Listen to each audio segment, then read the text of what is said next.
the stand. Now he runs. He produces a magic print. He pulls out another one. This is incredible. This is ridiculous. This is 15 out of 10 on the incredible meter. What a player. What an entertainer. Give him the medal. Give him the Dally M medal. Hello, footy fans, and welcome back to the Chip and Chase podcast. It is Monday morning, which means as of last night, we had the conclusion of the pre-season challenge week 2, and in a whole, the pre-season challenge in general, with the Broncos being crowned the winners of that.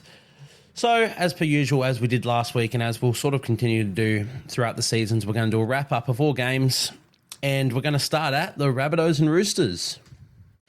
So as we all know by now, with the Rabbitohs and Roosters game, both of these teams had already taken their full squads to Vegas. So it was a clash between a lot of sort of reserve graders and younger fellas knocking about just to get a bit of game time and see how they all go and, you know, give them their first taste of sort of televised action in a way. But no, I thought it was a really good, really entertaining game to watch this one. There were a few, rookie errors from both sides, but that's expected from a game featuring, rookies and reserve graders. But what made it so fun is just the physicality of the game. Like, there were a lot of big hits in attack and defense, and players just put on a show to impress their coaches, which is exactly what you want to see in the preseason. When you've got all these younger guys who maybe aren't going to get too much of a shot, this is your chance to impress, and this is your chance to go out there and play hard and put your name up there. And, as I said, you're on TV for a lot of people's first times. You get to see yourself, your family gets to see you. It's exciting stuff, and I thought both teams came out and really played really hard. So I really enjoyed watching this one.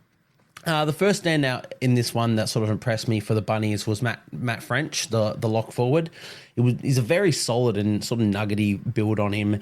It makes him really hard to deal with. He shrugged off a lot of really hard hits. There was a lot of contact that would fold a lot of other players, but because of his build, he just took it like a champion and just got up and like it was nothing.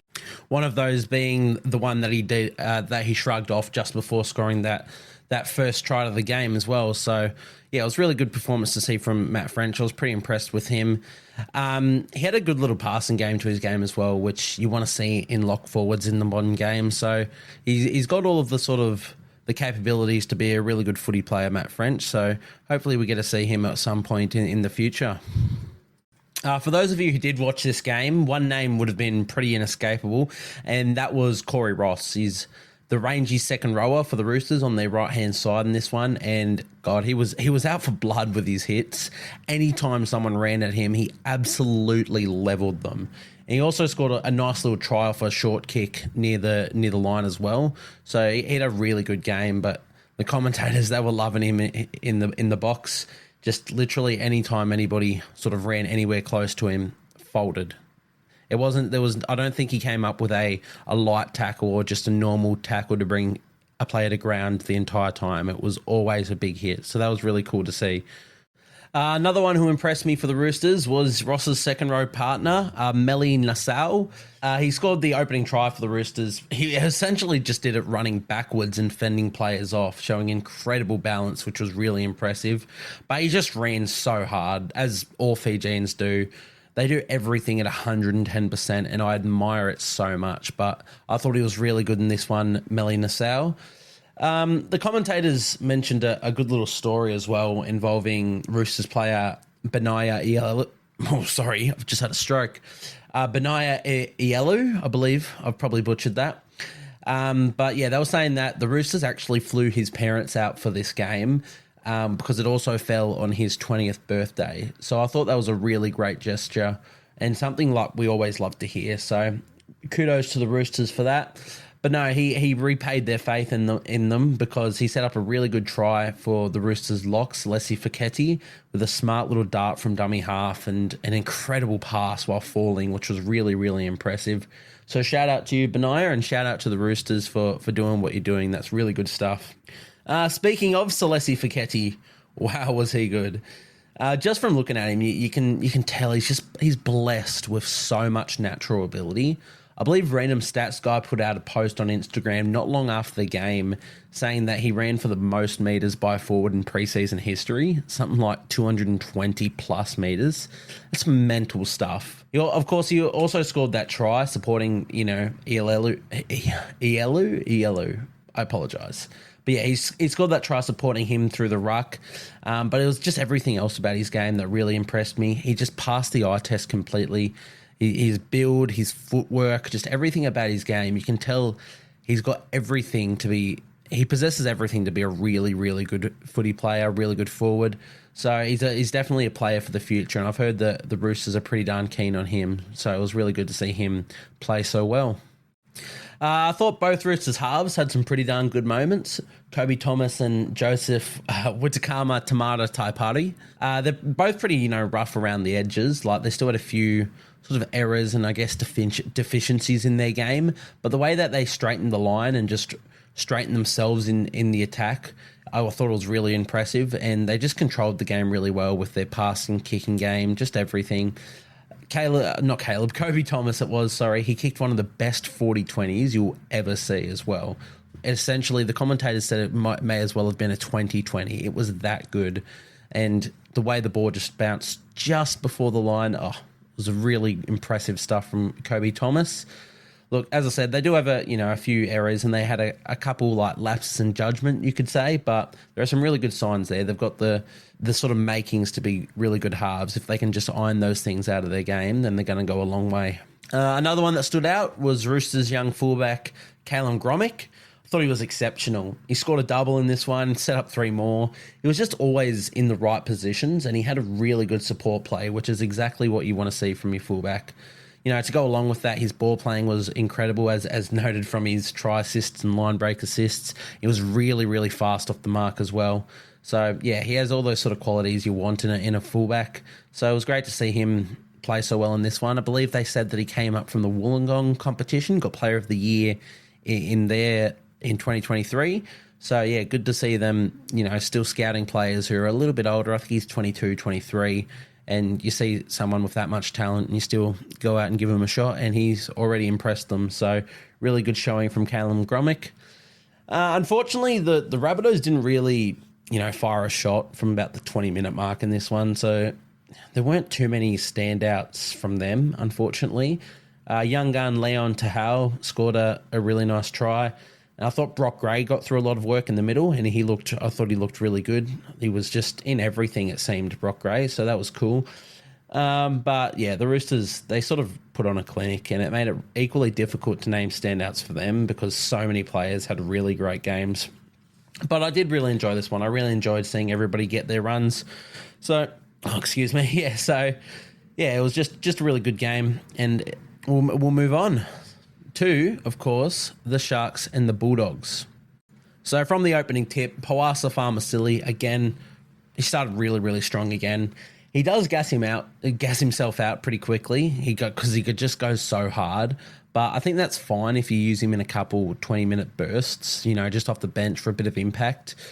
I think he's a really good pickup for them. I said it last podcast, I'm saying it again now.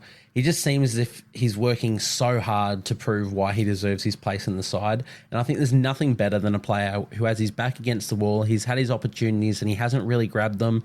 And now it's all or nothing. He's got everything to prove. And I just want to see how he reacts to that. And from what I've seen so far, it looks the goods. So he still has a few deficiencies in his game, to be fair. Like, he did make an early handling error, which has sort of always, been in his game. And he had a really poor defensive read in the lead up to that T. Wilton try, I believe it was. But I'm excited to see how he progresses with the Doggies this year. And I think, he could provide a good little bit of impact for them in the middle off the bench. I honestly thought Jaden Brayley was back out there for the Sharkies in this one. Blake's new hairstyle, he's put the clippers onto the hair and got rid of it, looking a lot more like his brother. But no, I thought he looked really good out there, Blake Brayley. He picked his runs really well, and of course he set up that opening try to Teague Wilton with some really good deception from dummy half. So yeah, it was a very smart and controlled performance from Blake Brayley. It's going to be interesting to see what the Sharkies sort of do this year in that hooker position. Normally, they've always sort of seen Brayley as a 80-minute hooker, and, you run Cameron McInnes. So if he ever does get injured or needs a break, you've got Cameron to jump in there. But they've still got the fella from Queensland Cup. I'm struggling to think of his name. I've had mind blank. Either way, they've got the Queensland Cup Player of the Year in their hooking ranks. He's a bit older. Really good cover, but with the game just moving away from 80-minute hookers, it's interesting to see if the Sharks will try and maybe use a bit of a utility or a hooker cover on the bench, but I don't mind the idea of just using Blake as an 80-minute hooker and having Cameron McInnes sort of chip in if he ever needs to, really. But yeah, a really good game from Blake Brayley. I thought Matt Burton's kicking game was unbelievable, to be honest. He had an early dab over the top with it just had perfect weight to it. Forced a line dropout, and it was about 30, 40 metres out that he kicked that one. Just a nice lightweight over the top and held up in the in goal. Was really, really good. He followed that up with, a belter of a kick, went about 70 metres on the fly, which we know Matt Burton can do. He's one of the best kickers in our league, at least, for height and distance. He just gets so much weight behind the ball. And then he also showed a good little bit of vision for a nice little grubber kick in behind to find space for Addo-Carr down the sideline, which, almost could have been a try, but it didn't end up that way. But, you can't do much more as a half, and I thought Matt Burton was really good in this one, especially with that kicking game. Just on Josh Addo-Carr, he has bulked up a lot. I noticed it in the All-Stars game. I believe I said a little bit about Josh Addo-Carr there, about how he seemed to be looking for a bit more work, and he was doing a lot of defensive work, and I think it looks really good. Yeah, he's a bit bigger, but even in that try that I said, or when Burton put in, when Burton put in that kick and Josh Addo-Carr chased it down, it doesn't look like he's lost any or, much at all of his speed. So for him to be still that fast, one of the absolute fastest in our competition, and now being bigger and bulkier and looking for more work and being stronger in contact and in defence, it's really, really good. It could even present him as a bit of a super coach option this year, potentially. If he's increasing his base stats and, he'll score tries off the back of this improved Bulldogs team. We always know Josh Addo-Carr's a bloody good try scorer. So, maybe one to sort of look at in super coach, maybe someone to even look at in draft and pick him up late and, take a bit of a punt there. But yeah, Josh Addo-Carr looked really good in this one. In saying that, the Foxes' wing partner, Blake Wilson, I thought he was really impressive as well. I really like this bloke. I almost wish the Bulldogs didn't sign as many players as they did for their backline, because I would have loved to see young players they blooded themselves in Kiraz and Wilson get to lockdown positions. He was really, really safe under the high ball, and he took a lot of tough carries. So, yeah, I love seeing that from Wilson. He also didn't mention it last week, but the footwork he put on to score that try in the game against the Storm was Tuivasa-Sheck-like. So, yeah, excited to see Wilson. I hope he gets a bit more game time this year. This Sharks forward pack, god damn, it's ridiculous. It's actually ridiculous. When you've got Oregon Kaufusi, Royce Hunt, Braden Hamlin-Uele, Toby Rudolph, and Tom Hazelton in the front row, that is one of the strongest middle rotations in the game. And then you throw in people like Dale Finucane, Cam McInnes, and Jack Williams, who will all play through the middle as well. It's almost unfair. What's even more ridiculous about it is the fact that their backs do a ton of work out of their own end as well. So you're constantly keeping these forwards fresh. I wouldn't be surprised to see a game this year where every single Sharks player in the starting 13, or even maybe the 17 might be a bit of a stretch, but they've got that capability. But yeah, I wouldn't be surprised to see every player in their 13 run for 100 plus meters in a game, because they're that stacked across the board. And, even their halves are sort of running halves in Trindle and Hines. So yeah, I wouldn't be shocked if it happens. I'm not sure if it's ever happened in an NRL game before, but I'm going to keep an eye out for it this year, and I'll update you if it ever happens. But Royce Hunt, he sort of impressed me the most out of their forwards that I just mentioned. He looked phenomenal. I think he notched just a bit under 200 metres for the game. So, yeah, really good stuff from Royce Hunt. But, yeah, Sharkies are in a good stead, especially when you've just re-signed Hamlin-Uele and you've got Aden Fanua-Blake coming next year. They've got too many forwards. They have to lose some, to be honest. I know Dale Finucane's probably not too far off retirement, but, geez, it's still ridiculous. You can essentially copy and paste what I said about Max King and Cam McInnes last week, here again. It was incredible work rate again from Max King, and in the terms of McInnes, it was just really good runs, poking his nose in behind the ruck. Just sort of ignore his passing from dummy half in that final quarter when he got his shot there. Because, he's obviously a bit rusty in that hooker position, Cam McInnes. But, ignore that, and he had a really, really good game. Josh Curran, Bulldogs, he showcased why the battle for the lock position is still up in the air with a great opening stint. He ran the ball really well, and he showed it off his passing game, which, he's always sort of had, but he hasn't had the opportunity to show it. Being a second rower for the Warriors, he's just run hard lines, but here he is throwing a nice little soft pass and a great little ball to Jacob Preston for the Bulldogs' only try of the game. So he's definitely made it a bit, put a few more questions in the air whether or not he gets that lock position. I did read also that he was either injured or struggling with a bit of sickness coming into this game. So that's why he hasn't played as many minutes through the trials as well. So I'd assume he still does look up that lock position, but we'll have to see. Teamless Tuesday for round one is not too far away. So exciting stuff there. Unfortunately, Blake Taff had a pretty darn poor game in this one. He couldn't catch a cold in that second half, let's be honest. But I still think he's got that fullback spot for round one, and I think that's a really good thing for him. I think it'll give him a lot of confidence and coming into the season, and I think it'll let him shrug, this performance off. If he doesn't perform well in the opening month, there are plenty of options that you can use to replace him. But I think the Bulldogs will show their faith in him and give him a crack, or at least give him first crack, especially since he had such a good game in their first preseason game. It was just a bit of a shame to see him perform a bit under what we know he can perform in this one.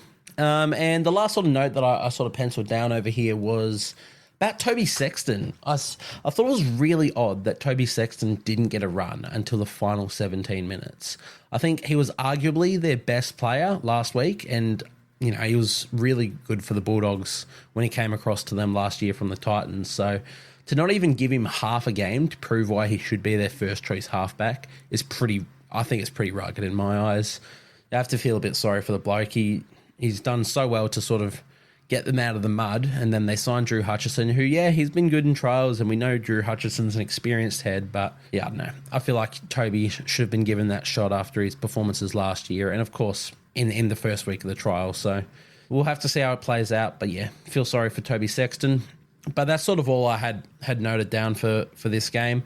Wasn't my favourite game of the round. It was still pretty good. I'm going to watch every game of footy and think it's pretty darn good. I just love it so much, but there was a few things I just wanted to see a little bit more of that maybe didn't. Sam Hughes didn't play much in this game. Also, I think struggling with either a sickness or injury. I can't remember which one of those two out of Curran and Hughes was struggling with what. But no, it was still a good game to watch, and you saw enough to be excited about both of these teams leading into round one. Alas, we will move on to the Storm versus the Knights. First of all, that ball that Jerome Hughes threw to Eli Katoa was mesmerising. I genuinely didn't even see it get thrown. It took a while for the Storm to sort of ease into the game, but when they did, they came up with that play, and it was superb. It was probably one of the best ways you can get your team onto the board. So love that from Jerome Hughes, and great line run from Eli Katoa. And how about the celebration? Love seeing him over in Fiji cracking over the coconuts, I believe it was. So that was pretty cool as well. But after about that first drinks break at that 20-minute mark, the Storm made a lot of chases. I'm struggling. But they made a host of changes, and somehow their shape looked even better after they did. Like, the try that they got to Xavier Coates was really good lead-up work, really good shape. And then there was some really, really sexy offloading thrown in there too. So that was a really cool try to watch. But I do think that when the Knights got field position, I thought they were pretty darn good as well. I thought Melbourne's defence was strong to hold them out for most part. But when they did get their opening try, it was off the back of some silky passing and link-up play from the halves of Hastings and Gamble. And I thought it was pretty darn good to see them stamp their authority in a way on their positions in the midst of the hype on Cogger and Price. They didn't have the best games, but they didn't have the worst games. Hastings and Gamble, that is. A few errors here and there, but just in that play alone, you could see why these guys got them on that run last year, so it was cool to see them sort of stamp their authority on this one. I thought Jonah Pezzett, he scored a really great individual try in that first half. There's still a lot of development to go in his game, but he's a very exciting player. He was always pretty highly touted coming through the grades. He'd done a lot of good things through there. Oh, excuse me. But, he's still only 20 years old, so another year of development biding his time behind Hughes and Munster. I think he can only grow, and most of the season in Queensland Cup, I believe they are, and, just filling in to NRL, getting more of a taste of it. I think he's got a really exciting future ahead of him, Pezzett, so good game from him in this one. Kalen Ponga looked threatening the entire first half, which, you expect from KP. And, right before halftime, he broke the game open with that line break and had some really soft hands to send Bradman Best away to score that try. He just looks so fit. He looks the perfect combination of size and speed. We thought last year he was maybe a bit bulky off the back of his preseason as a 5'8", trying to bulk up to defend in the line.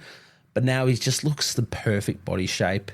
I think we're in for another bloody exciting year from KP in 2024. Let's see if he can go back-to-back Dally M. Not that he deserved it over Sean Johnson in 2023 anyway. Alas, moving on, we did get our first taste of Kai Pearce-Paul in this one, and he didn't really disappoint in my eyes. I know a lot of people were sort of going to be saying, he didn't get many opportunities. He didn't, set the world alight, but, that comes. You have to be put in good space, and a lot of the time he was just getting sort of sent into the line on short balls or really just not having much space to work with. But I thought every touch he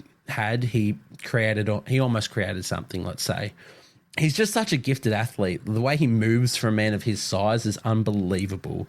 The combination of size, speed, balance, and skill only comes around once in a blue moon, and he's got it all. He truly does. We're blessed to get a player like him in our competition this year, and I think the Knights are blessed to have him on their books. So I'm really excited to see how he goes this season, Kai Pearce-Paul.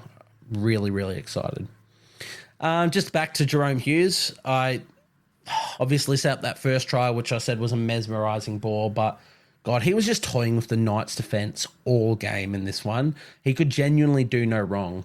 He conjured multiple line breaks through his beautiful passing and running game. He's also commented on a bit in the off-season about working to improve his consistency in first grade over this preseason. And, I think Munster as well came out and said that he was working on being better than he was. And, that's one of the top players in our competition. And if these Storm halves are really working on their game and trying to be better than what we know they are, then I think they're in for a big year, and maybe it bodes well for the Storm. Maybe they can go one better again this year. So, yeah, but I really liked Jerome Hughes' performance in this one. He may very well have been my player of the game. So, shout out him. And so the last one that sort of caught my eye again was Will Price. I think he just impresses me every time he's on the field. He's just another natural footy player. I think Tyson Gamble should get first crack at the 6 jersey, just on the back of what he achieved with the team last year. But you've got to be scared of giving Will Price a shot at any stage this year, whether it's through injury or form slump. I think he's absolutely the sort of player you can win a premiership with in the halves. He's just a natural footy player. So really like what I'm seeing from both the English boys in the Knights squad. So it's just another exciting year for the Knights, another exciting year of footy. I think most teams have gotten better, and, your top teams maybe have gotten a little bit worse, but that, narrows the gap. So we're in for a bloody good year. But I did really enjoy this game between the Knights and the Storm. A lot of good things on show here.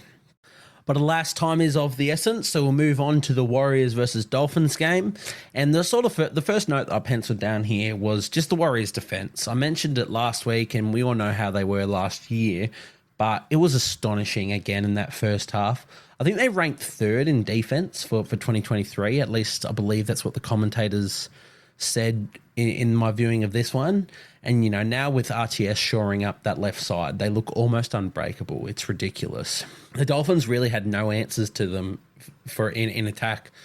They scored their only try in that first half of a nice little grubber kick in behind from Nicarima, who found a flying Jake Averillo. But it's always sort of been the adage in rugby league that you can sort of live with tries off kicks, obviously, and not if you're conceding a fair few of them a game. But a try for kick means they can't break you down with their offensive structures. So you take that every day of the week.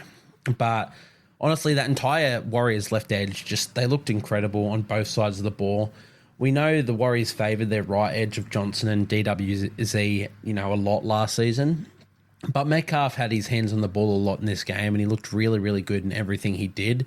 I thought Jackson Ford was really strong as well. He got through a lot of work, and he ran some really good lines. And, RTS was RTS. He may have even had a better game in this one than he did last week. He's a freak, one of the best we've ever seen. And, Marcelo Montoya, the captain of last week on the wing, he looked really good. He always does. I love the work Marcelo does, and he scored their nice opening try to boot. So really good stuff seeing that from the Warriors left edge, because that was their weaker side of 2023. So if they've shored that up, then we're in for an exciting year, Warriors fans. Love to see it. It was pretty clear that Sean Johnson took a bit of a back seat in this one. He sort of mainly just kicked and was leading the team around the park, especially in that first half. But, in saying that, his kicking game was on song, and the kick chases from the team were amazing. It's so good to see those effort areas shining through in the team. I think that's something that Kurt Capewell especially is going to bring. And I thought he also really looked good in this one. So, God, I need to limit my excitement for the Warriors. Obviously, as we know, I am a supporter of them, but big year for them. Could be the year to do it. Who knows? Let's go out and see. But no, back to Sean Johnson. He just sees the game so well now at his age. The ball he threw to Rocco Berry, I believe it was, for a try, was world class. And he does it week in, week out. He's so good at it. And how about him winding back the clock and putting the foot down on that line break off the offload of RTS? Love to see it. Didn't get too far, obviously. There was a fullback, etc. But love to see him trusting in his body to just put the hammer down and race away as far as he could. So I hope he decides to run around again in 2025, because he's in the best form of his life. But if this is the last we see of Sean Johnson, then let's just enjoy it while it lasts. He's my all-time favourite player, and I want to see him win. He should be a part of the Warriors' first ever premiership. So let's go get it done this year. Moving a sort of bit away from the Warriors, I'll try and halt my love for them. But it was really interesting to see Tom Flegler and Jesse Bromwich play the entire opening half. Obviously, I wouldn't expect them to do that come season time, but the fact that they did get through 40 minutes and didn't even look out of breath was really impressive. It could potentially bode well for Flegler, especially if he is to play increased minutes this year and he's enforcer role for the club. So, there was another one that I sort of said Supercoach-wise to keep an eye out on, was how Flegler looked in this game. And again, freeing the offload a little bit and playing really good minutes could mean some good things for Flegler. So, Supercoaches, he's an option. He certainly is. We always thought he would be, and he's sort of proving that now. Jack Bostock, I thought he had a much improved game in this one. Obviously, I was a bit harsh on him last week. I was only harsh on him from a place of love, though. I really liked Jack Bostock as a player, and I just thought last week wasn't his best performance, but he was really, really good in this one. He looked pretty nimble, and he showed really good balance on multiple attacking raids down their wing, and he got through a lot of work, which is what you want to see from a player of his size. Of course, he scored that fantastic try off a kick, which is probably going to be a staple for the Dolphins this year. I think at his height, it's just such a plus for his game. He's going to be a real target in the air for the Finns. So, yeah, I thought Jack Bostock came out and shut me up a little bit, if you will. So, good stuff from him. Last week, I sort of spoke briefly about Marata Niokore and how I really liked him off the bench for the Warriors this year. And this game, it showed why. He was instrumental in pushing out their lead in that second half. He had an incredible line break where he ran a good 30, 40 metres. And, And, then he also had that powerful run close to the line that got him a try. So it was really good stuff seeing that from Marata. I think Ford is more suited to that left edge role. You can talk about who you think's a better player, but sometimes better players are better suited to different roles. And I think Marata, with the impact he brings, I think a bench spot for him is going to be really, really good. So I'm excited to see how he goes for the team this year. The Dolphins, I thought the lead-up work that they did in that Herbie Farnworth try was really nice to watch. Their shape was near perfect. They were very deep. Everyone ran their lines and hit their timings to perfection, and it just stretched an incredible Warriors defense very, very thin. So it was good to see Herbie getting in there, and it's also really good to see that he's now come out and scored a try in both of the trial matches. So I think he's in for a big year. He's going to be the face of this Dolphins team, in my opinion. Like, just for years to come, I think Herbie will be the face of the team. And it's not a bad face to have, just quietly. Very, very good looking man is Herbie Farnworth. Sorry, I had a bit of a break in play there. Been having a bit of a sneezing fit all bloody podcast, so apologies for that. But no, moving on. The last sort of name that sort of caught my eye, Ali Leotawa. I thought he was phenomenal again. I've, sung his praises a lot in the last week's podcast, and I don't really need to say him again. But if he doesn't lock up a starting centre position by sort of mid to late year this year, then I think it has to be next season. He's an absolute superstar in the making. But once again, really enjoyed this game. It was good to see a lot of the stars of these sides get their runs, and we've got to see a lot of shape and structures that we want to be seeing leading into round one. It was, a good combination, a good mixture of the young fellas and the experienced heads going through their motions. So really exciting stuff from both these teams, and I'm so keen to see how they head into 2024. Up the Waz. Moving on, we've got the Seagulls Broncos. So another game that was, both these teams had their main squads over in Vegas, or at least, at the airport ready to head to Vegas. So lots of younger fellas once again, and sort of experienced heads from Queensland Cup, New South Wales Cup. But the first person to, really sort of catch my eye was one that I told everyone to look out for in one of my Instagram posts, and that was Jamie Humphries. I thought it was really good to see him stamp his authority early on this game. He's one I'm really excited about for the Seagulls this year. The ball he threw to Brad Parker for the opening try was so silky. And then, he backed it up with an even more impressive playmaking display by digging into the line, using some late footwork to create space, and finding Cameron Brown with a perfect little short ball to put him into the backfield, which ultimately led to their second try. So he's got so much ability, does Jamie Humphries, and I sort of hope the Seagulls don't try and shoehorn him into that hooker mould and just sort of let him come on and play footy and be that utility player, because he really is just a natural footy player. He's got so much ability. I could see him at fullback, in the halves, and coming on at hooker to relieve Lachlan Croker. I could even see him in the middle just as a sort of link man if his defence holds up to it. So if he does make his way into their side this year in that sort of 14 role, which I'd assume he will at multiple stages, and hopefully he locks that down, he's one I'm really excited for. I thought the Seagulls handled big Ben Takura pretty darn well in this game. When a player is as big as Benjamin Takura is, you just have to get up on them early and just tackle low and really hard and just try and cut him down with a teammate up top just to wrap up the ball, wrap up the offload, and just help bring him to ground. And I thought Manly did a pretty admirable job of doing that in this game.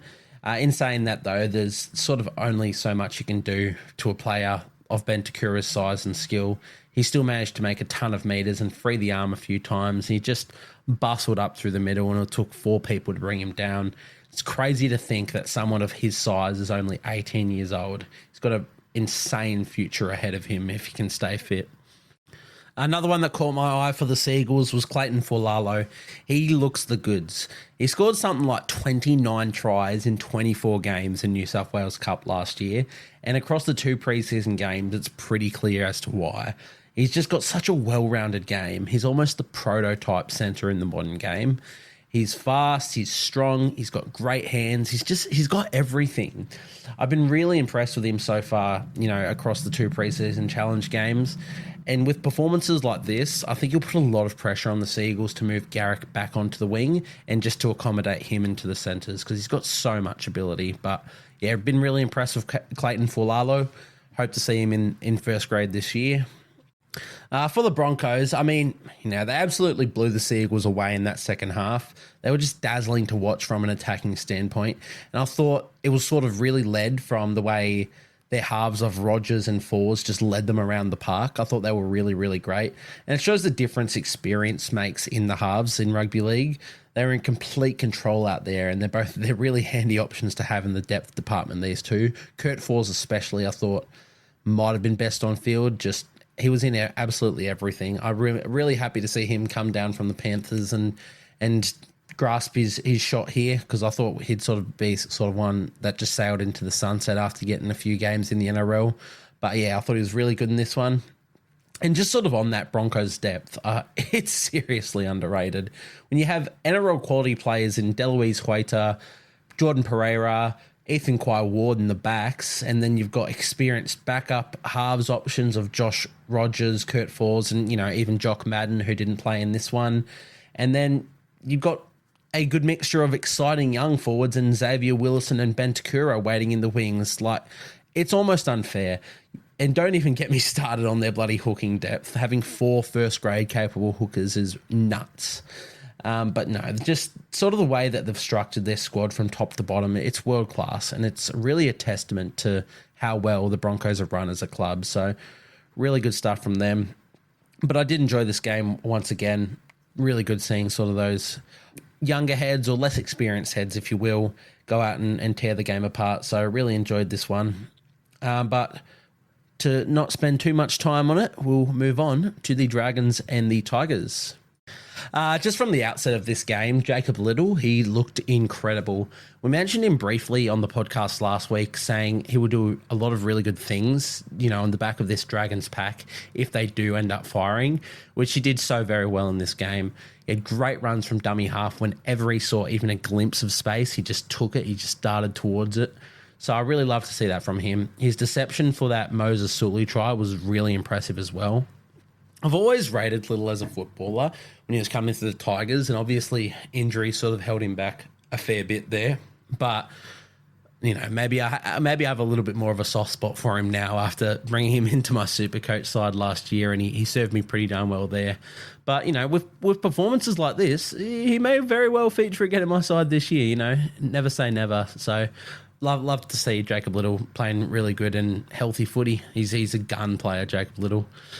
Another player I gave a massive rap last week was Jaden Sewer, and he once again backed up my praise with another outstanding performance in this one. I won't repeat myself again. All the praise I gave last week, they're all still very much valid, but he is in for an absolutely massive season for the Dragons, so very, very excited on Jaden Sewer. Kyle Flanagan, I'm liking what I'm seeing from him, to be honest. He's had 2 preseason trial games now after being trained in what I believe was meant to be hooker for majority of the preseason, and now he's had limited time to come out and be the 5'8". I mean, I think at this point both are just halfbacks and they just switch their roles accordingly during the game. But from what I've seen of Kyle Flanagan, he's not been afraid to run the ball or lead the team around the park, which is exciting, and it frees up Ben Hunt to do what he wants to do. But sorry, he just had a bloody motorbike drive past and just have to rev it right when I'm recording, so that was really kind of them. I'll have to have a word to them later. But no, I've been pretty darn impressed with Kyle Flanagan. The thing I was sort of most impressed by was his effort to chase after Tyrell Sloan after he made the break, and he was just there straight away to keep the set and momentum rolling as soon as Tyrell got up and played that ball. And, the rest of the Dragons team was sort of labouring a bit behind. I mean, you see Tyrell Sloan in open space, you probably think, shut the gates, it's all done and dusted. But Kyle put the foot down, he chased after Tyrell, and when Tyrell did get run down, he was there and he was ready to keep the momentum going. So I was really keen on seeing that. He also came up with that pinpoint kick to Ben Hunt for a try as well. So Kyle Flanagan, he's showing some really good things. And I've always liked Kyle. I had a bit of a soft spot for him. So I hope he goes really well this year for the Dragons. Moses Sully. Oh, Jesus Christ, he looks fit. He was absolutely unstoppable all game. I don't know what you're meant to do against him when he's in this sort of mood. It's exactly the sort of form that he was touted for from an incredibly early age. We almost forget that he was signed to the Tigers on a record deal, having never played first grade. And, he came in and got man of the match in their first game and made an, injured Greg Inglis look awful. But, this is exactly what we've come to, expect. Maybe not expect, but always hope for from Moses Sully. It seems as if he's finally put the off-field stuff behind him and he's just completely focused on being the best footy player he can be. And that's a terrifying realisation for every opposing centre this year. Yeah, absolutely incredible performance from Moses Sully in this one.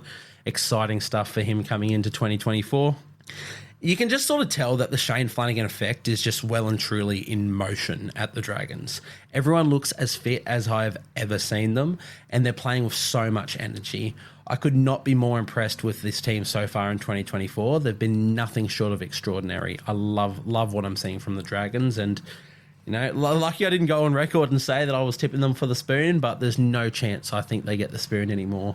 I think if they can keep this energy up, they're going to go well for what we expect of the Dragons this year. So exciting stuff for them. But honestly, look, I could have given every player in this Dragons team a mention. I thought they were all really, really good out there.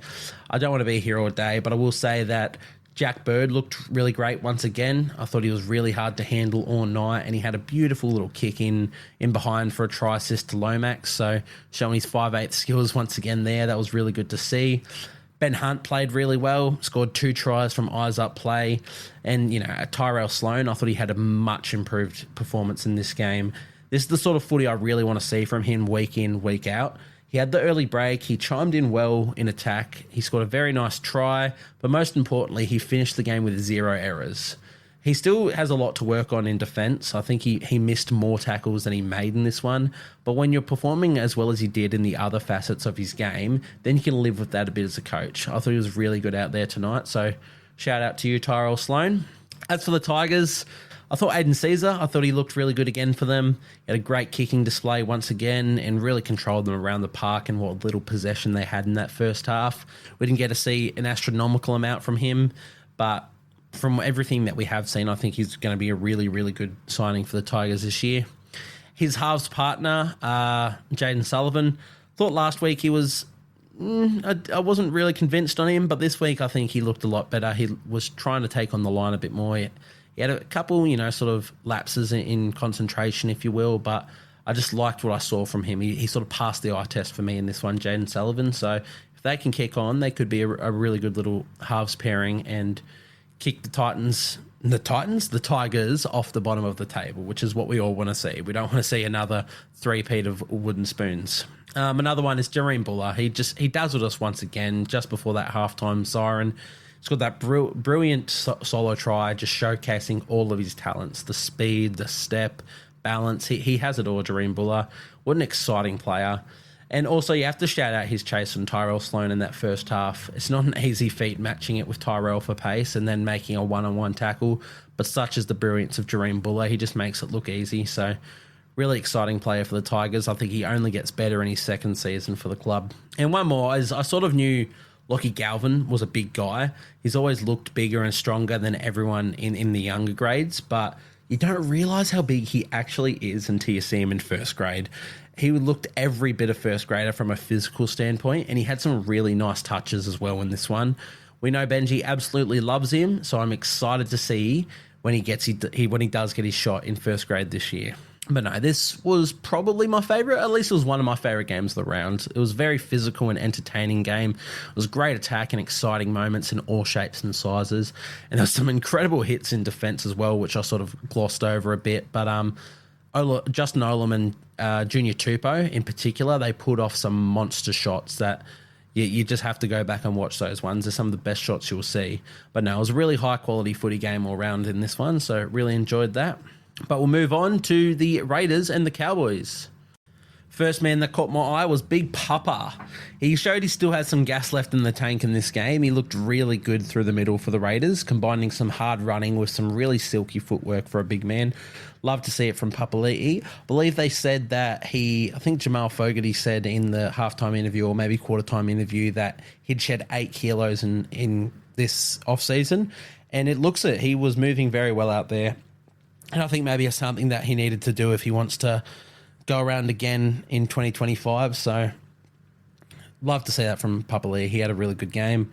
Ethan Strange, he did everything he could to pencil his name into the team sheet for the vacant 5'8" role for the Raiders with his performance in this one, before doing everything he could to rub his name off that team sheet with a very bad tackle. It'll probably see him spend a couple weeks on the sideline maybe, but it was ugly. Let's be real.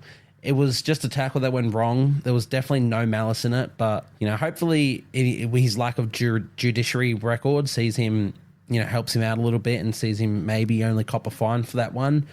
Fingers crossed for that, because I thought he finally sort of stamped his authority and got that sixth position wrapped up. But moving away from that, like, just defensively, he proved himself more than sound. He was constantly chopping down Helam Lukey in one-on-one efforts, which is no easy feat. I was super impressed with him in that area, which was one of the big question marks surrounding him this season due to his age and his size. So it was super promising to see how he went in that aspect. He also showed a strong little kicking game and scored that opening try completely solo. So that was really cool stuff to see. It's going to be interesting to see how the charge plays out, but I'm super excited for him regardless this year. Good stuff to see from Ethan Strange. Zach Hoskins' first moments in this game were some of my favourite in the whole game. As soon as he came on, he just started chopping blokes, and there is nothing quite like seeing a bloke chop someone in half with some legs tackles. He just went one after the other, just bang, bang, bang, solo, one-on-one.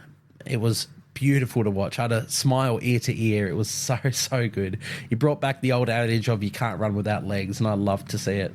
I think he's one of the best signings this entire off-season for any club. He just feels like a Raider. He's going to be the perfect replacement to Elliot Whitehead when he calls time at the end of this season. So love to see that from Zach Hosking.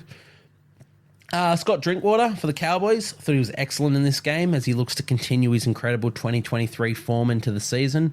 He's one of, if not the best ball-playing fullback in the entire NRL. Some of the passes he threw for try assists in this game were simply astonishing. Like, some of the best halves in the NRL couldn't pull off the passes he was throwing. Fantastic showing from him. Love to see it. Perhaps the only threat to my man Sam McIntyre's bench position I so swiftly locked him in for is Thomas McKaylee, who was incredible in this game once again. For a player who has never scored a try at NRL level, to score a double in the front row of a trial game is great, and also sort of sad to see in a way. He brought a bit of everything in his time out there on the field, though. So he brought, sort of really powerful runs. He had nice soft hands, a good little offload, and obviously his apparent try-scoring prowess. So on the back of Cohen Hess's knee injury that he unfortunately picked up in this one, which looks to potentially sideline him pretty long-term, I'd assume McKaylee will find himself a spot on this Cowboys bench, which is great for him, but it's really devastating news for Cohen Hess. I thought he was sort of warming into that front rower and just can play anywhere in the field, Cohen Hess. I thought he was really progressing at the Cowboys, so it's devastating to see that. And my thoughts are with him, and fingers crossed that the diagnosis comes back pretty good and it's just not as bad as he seems.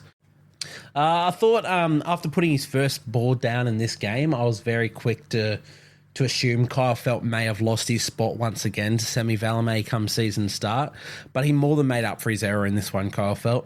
He's still one of the premier try-scoring wingers in our competition. Well, just try-scorers in our competition, to be honest. There's not many players I'd want over him on the end of a backline move. He just makes try-scoring look so effortless. He can do it in so many different ways. So it was a great response from him in this game, obviously scoring that hat-trick, and I'd assume that right-wing spot is potentially his again to start the season. But I'm interested to see what they do with Semi Valemei. I thought he was one of their best players at the end of last year. And, with Murray Taulagi wanting to move into the centres, maybe you can find a way to do that. I don't know who misses out, probably the young Labour, but I don't know. I think with Feldt and Valemei's performances, you've got to find a way to have them both in the side. But yeah, really good game from Kyle Feldt. I was really hoping to see more out of Jason Taumalolo in this one. I know it's still only pre-season, but his runs didn't have anywhere near the ferocity we've come to expect from him. I still am expecting a big season from him. I think it could be a really career-defining season for his future and his legacy in general. But this showing didn't fill me with the most confidence. So hopefully he picks it up come season start, because I'm such a big Jason Taumalolo fan, one of his biggest defenders, and I love the move for him in the front row. But if it doesn't work this year, maybe they should look to perhaps move him on. In terms of our weekly Mitch Henderson watch, I thought he looked really good again in limited game time. I would have liked to have seen him get more of a run, especially considering Stranger's sin bin and Fogarty, sitting out a bit injured at the moment. So getting more runs into the legs of another halfback would have been really good. But, what can you do? You can only work with what you got. Just taking a look at some of his stats for the game here now. He had 1 run for 11 metres, so, averaging 10 plus metres a run. Amazing stuff. 7 tackles, 0 misses, so 100% tackle efficiency. Perfect. 1 goal from 1 attempt, so obviously it's a guaranteed plus 2 points every try. And he had an average play the ball speed of 1.84 seconds. That's ridiculous. Find me another player who's playing the ball as quick as that. So yeah, based on those stats, we've got the next Andrew Johns in our hands, and I have been led to believe that stats do in fact tell the full story of a performance. So yeah, Mitch Anderson is the GOAT. Lock him in. But no, I did really enjoy this game once again. Despite not getting the victory, I've been really impressed by the Raiders this preseason. And on the flip side, despite their first week loss, I thought the Cowboys have looked really good in the preseason as well. So I'm really excited for the season to start because we're in for such an incredible year of footy. These teams, every team is just, they're playing so well. I'm so keen for footy, man. At last, we move on to the final game of the preseason challenge, which of course was the Titans and the Eels. So first of all, the Eels, they came out and they looked like they were bloody playing in a grand final in this one. Someone forgot to tell Brad Arthur it's only preseason. They're another team I'm pretty darn keen on coming into the season. And when they're playing like this, it just gets me even more excited. They had no fear of playing across the ground, giving absolutely everyone a run and a touch, and it was very pretty to watch. I thought Clint Gutherson looked really good early in this one. I just love how he attacks the footy every chance he gets with absolutely no regard for his health and safety. He's one of the most underrated players in the competition is Clint Gutherson.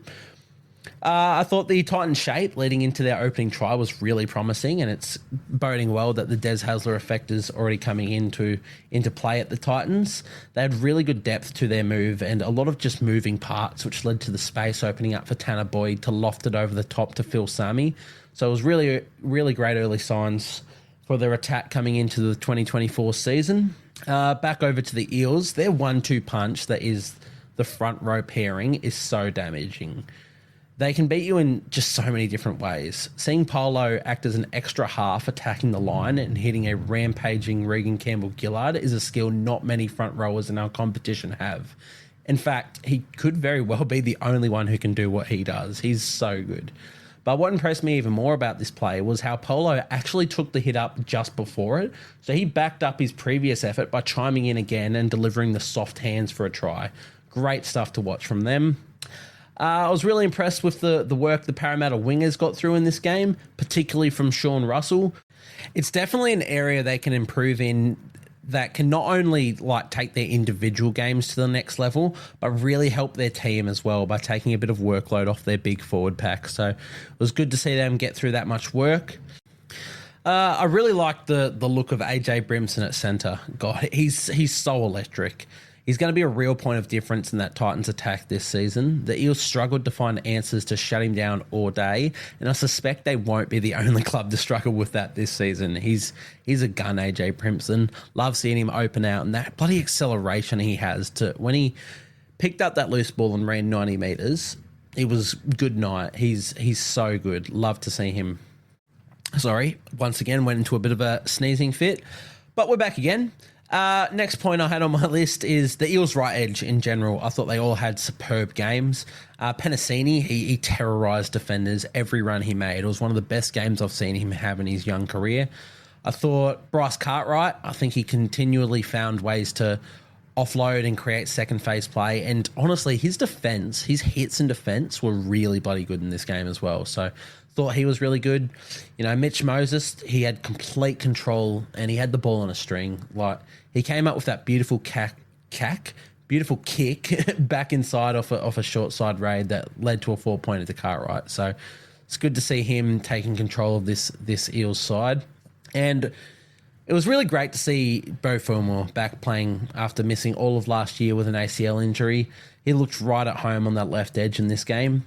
He came up with a few good defensive plays and threw a terrific ball to Lofi Khan Pereira for a nice little try assist as well. It will be pretty interesting to see if he does keep that spot on the left edge following David Fafita's incredible year there. But, keep in mind that when Fermor was at his best in 2022 and knocking on the door of Origin, he had that left second row spot completely locked up. So it's a very keen watch to see where those two play this year, but I'm sure they'll kill it no matter what side they're on. So good to see him back. And lastly, Jaman Hopgood. We know he's an absolute workhorse, but just how much work he gets through isn't given enough credit in my opinion. Considering this was only a trial game, for him to chalk up 21 runs for 226 metres, 31 tackles with only one miss, 3 offloads and a try is simply ridiculous. He never even looks like slowing up either. He always seems to be lurking and looking for more work to do. What a weapon. Love that from Jermaine Hopgood. But that sort of concludes us for all of these games and therefore the entire preseason challenge. As I said at the beginning of the podcast, the Broncos were indeed the winners of the preseason challenge, chalking up the most points in all sort of categories across the competition. So they get, I think it's $100,000 bonus to their squad. But I think every team sort of got a lot of good stuff out of this preseason, and it was really good to watch from a viewing perspective. And it's just got me so much more excited for footy season to start. Of course, this is the Monday. I'd assume tomorrow on the Tuesday we'll get the Vegas team list. So, we're not far off now. It's exciting. I'm so pumped. But yeah, that will wrap us up for today. Almost went for an hour, but that's what you do. That's what you do for footy. So thank you guys for tuning in. Once again, I will plug the Instagram. If you're not following me on there, please go give it a look at Chip and Chase Podcast. It's just a lot more content and a lot more ways for you to interact with me. And, with these podcasts being a little bit more infrequent, there's a lot more stuff in there, and especially Supercoach stuff. We will be doing some more Supercoach podcasts in the very near future. But at the moment, that's sort of where my Supercoach stuff is at. It's all on that Instagram, so go check that out. But thank you guys once again for tuning in for a long one here. If you got to the end, I really respect you. But yeah, I will catch you guys in the next podcast.